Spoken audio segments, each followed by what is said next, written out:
Hello, everybody. Welcome to Womenlines.com. Yes, friends, it's time for Her Impact, Her Story show today. At Womenlines, we love to celebrate those who make a significant impact and inspire others through their extraordinary journeys. Today, we are having somebody who was a talented actress, who was a model, and who is an author now. Her story of resilience is nothing short but inspiring.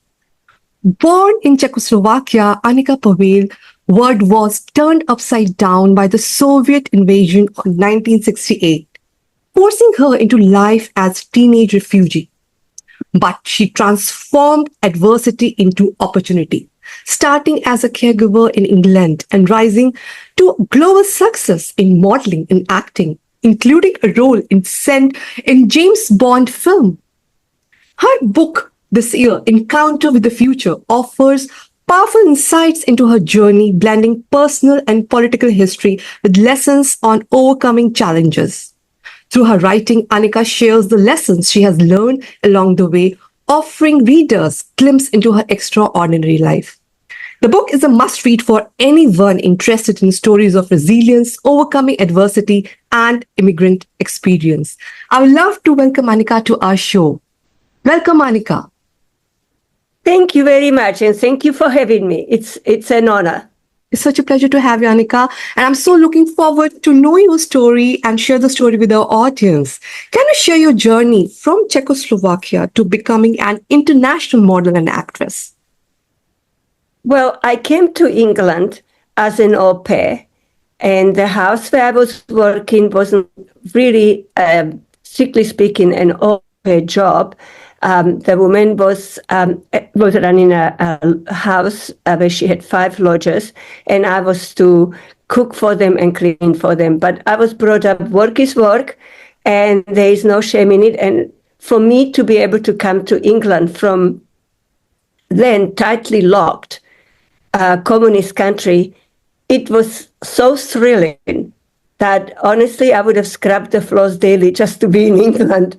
And so it was incredible eye-opener to see a life on the other side of the Iron Curtain. And I was very lucky because I happened to be coming out just as a situation was slightly changing in Czechoslovakia. There was a new government coming in, and then Alexander Dubček gave a freedom of speech and freedom to travel, which was wonderful. And so as a child, in high school, I always wanted to be a writer. So I wanted to go to England and learn to speak English and to travel because I felt it would give me an advantage to apply when I was applying to university. This was all very well. And then the woman I was working for was extremely kind. She invited my parents to come and stay with her for 3 weeks because I told her how it was my mother's biggest desire to be able to travel out of the country. And of course, then in August 1968, the Soviet Union invaded Czechoslovakia, and my parents went back home, and I became essentially immigrant because everybody who lived abroad any length of time was suspicious. And so I ended up going to London and started to work in a solicitor's office. And friends suggested that I enter a competition looking for, it was a Daily Mail, and they were looking for international model. They selected 8 girls, and so I was one of the 8 girls, and we got a modeling course and years in a fashion show. And that is really how I became model.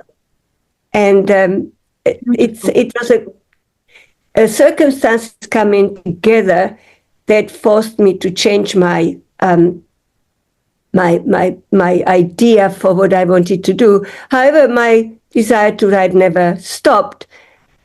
It just got postponed because I did have to learn to speak English well enough to express myself. And then it became like most models and actresses, you work the typical shift in the evening in a restaurant and you model during a day. But little by little, I got to be known, and my photographs were on the cover of magazines, and I did a TV commercials. I went to Singapore to do a TV commercial there.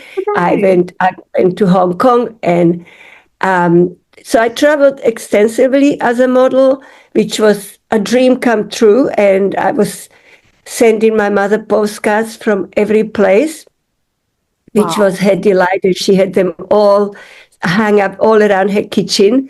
And so that's how I became a model. And then eventually it led to a role at the James Bond movie, which was a small role, but we traveled with Roger Moore and we promoted the movie. Even James Bond movie gets promoted. And that is how I became from a dreamer girl to a model. Yes. And actress. Amazing. It's full of inspiration. Wow.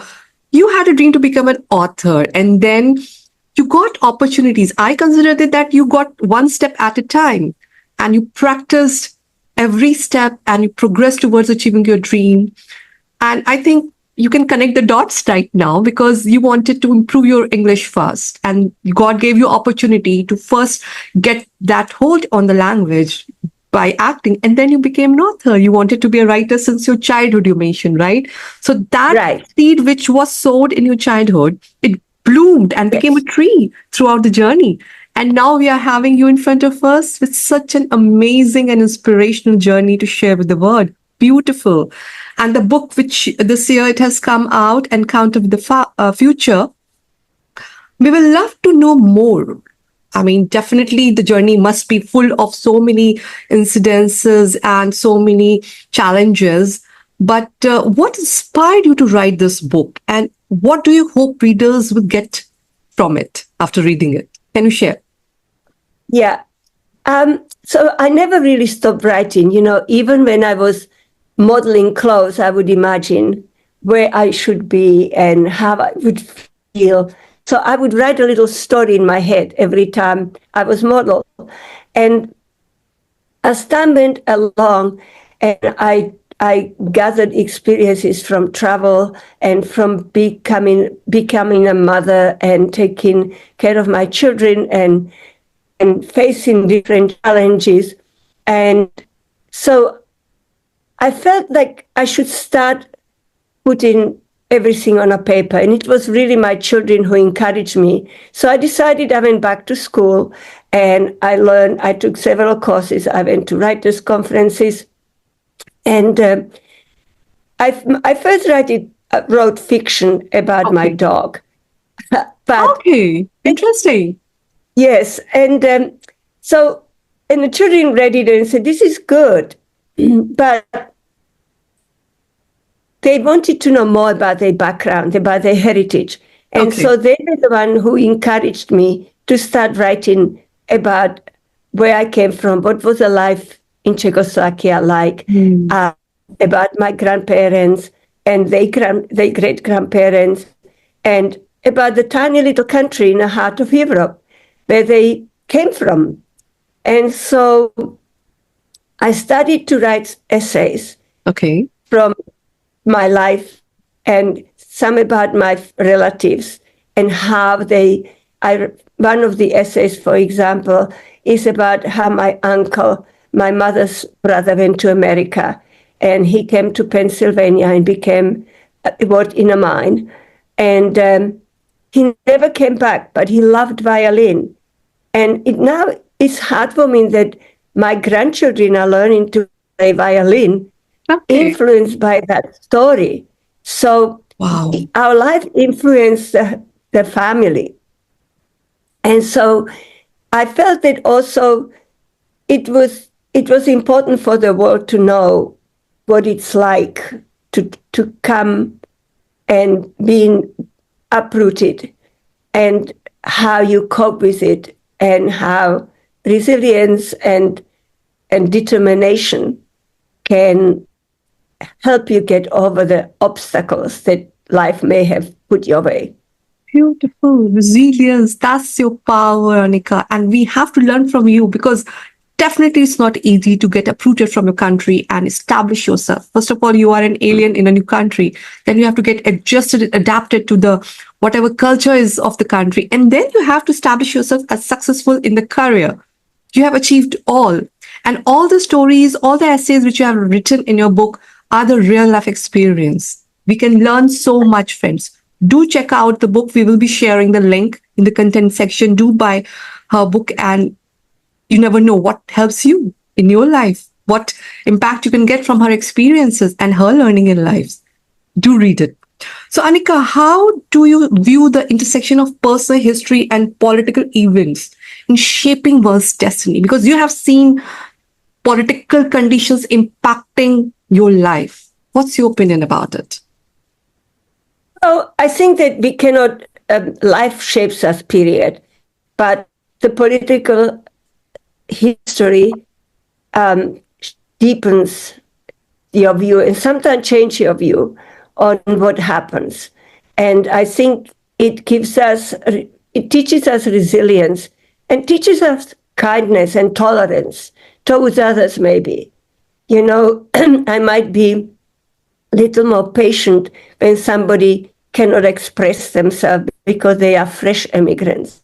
And maybe show people how to get about a town. And I think it's a good experience to pass on. I have been very lucky. I have been gifted a lot of kindness by a lot of people. And so I like to think that I'm passing this kindness over to the people, to the newer generation of immigrants. Sometimes it might be just taking your way out of the day to take somebody to where they need to go, where they may show you, this is what I'm looking for. And you know that no matter how you explain it, they don't really understand you. So you take that little extra walk and you take them there and put them in front of the door. Here is where you want to go. It's something as simple as that. And I find that when you emigrate, it teaches you humility and teaches you. I strongly agree. It teaches lots of humility, humbleness. And I'm sure so many people must have got help from your attitude and your big heart, because of which you are able to help others. Yes.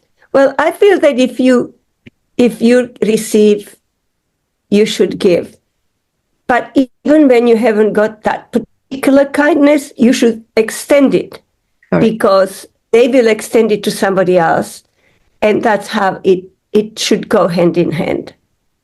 Very beautifully expressed. It's a bond which we are all connected, and that bond only should be given priority in life, so that we are giving back to the people who need, and then we are showing the youngsters that this is the way life is. So they are able to relate to others. So fantastic. Yeah. I love this thinking of yours.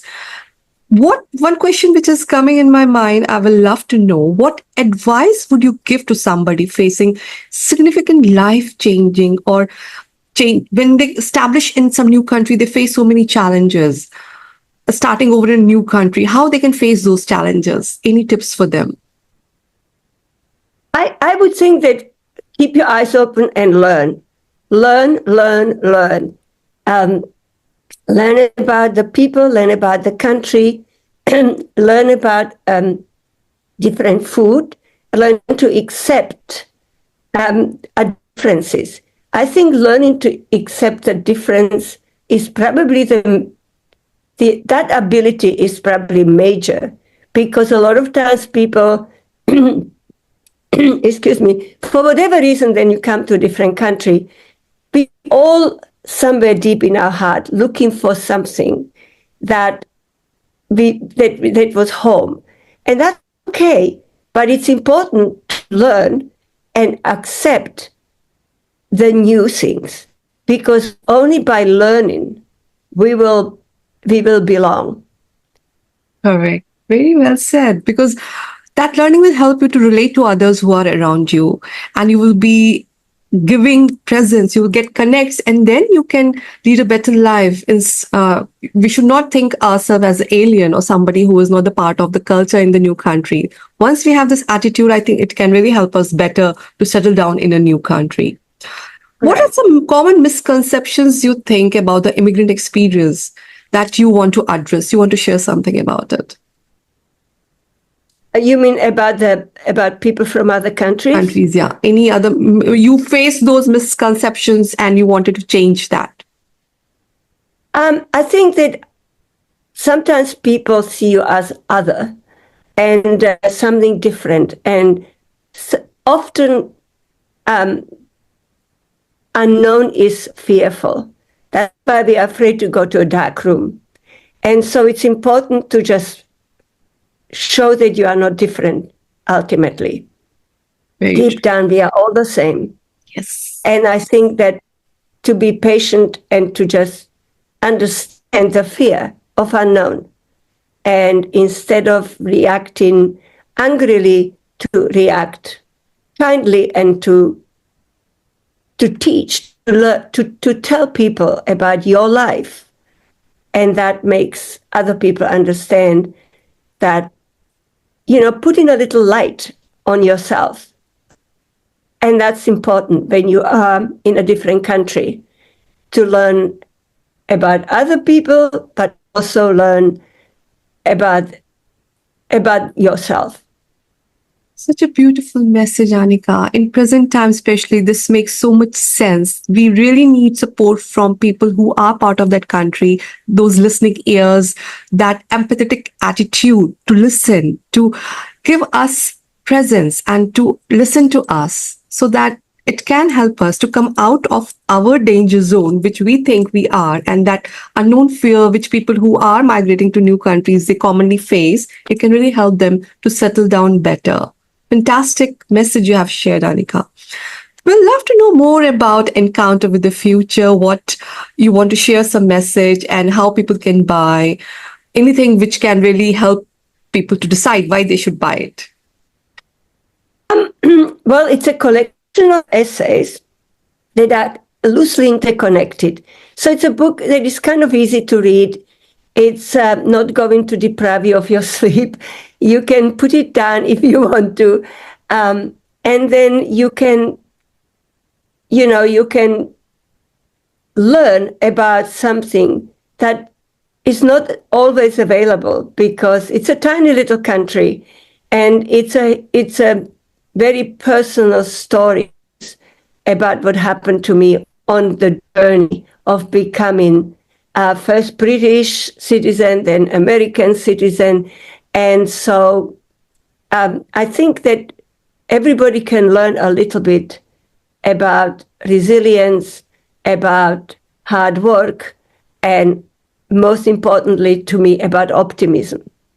I have always been a very optimistic person, and I think that's what ultimately sustains us in life. Beautiful. Friends, do check out the links. It should be available on Amazon, right, Anika? It's available on Amazon, but you can check out, if you want to learn a little bit also about my life, it's in my website is www.anikapavel.com, and that will bring you directly to the sign where you can just say press here and buy it here, and it'll take you directly to Amazon. But it will, give you kind of preview of the book, if you like. So that might be a nice, but otherwise it's on Amazon, yeah. Encounter with the Future by Anika Pavel. And but do check out my website, because I think people will learn a little bit more. I also believe that pictures say 1,000 words, right? Very true. And I have visited the website. Do check out. You will see the beautiful journey of Anika throughout Hollywood and her different engagements with other events and programs she has done. And you will get to know more about Anika. So we will be sharing the link in the content section. Do check out, friends. Share about the book within your network. You never know who is the immigrant in a new country and whom this book can help. And you yourself, as a citizen of your country, you can be more open-minded to welcome other immigrants in your country. So we both Exactly. parties need to read this book that can be helpful in many ways. Thank you so much, Anika. I wish you all the best for success of your book and keep rocking and keep motivating others. Thank you. Okay. Thank you so much. Thank you. Thanks.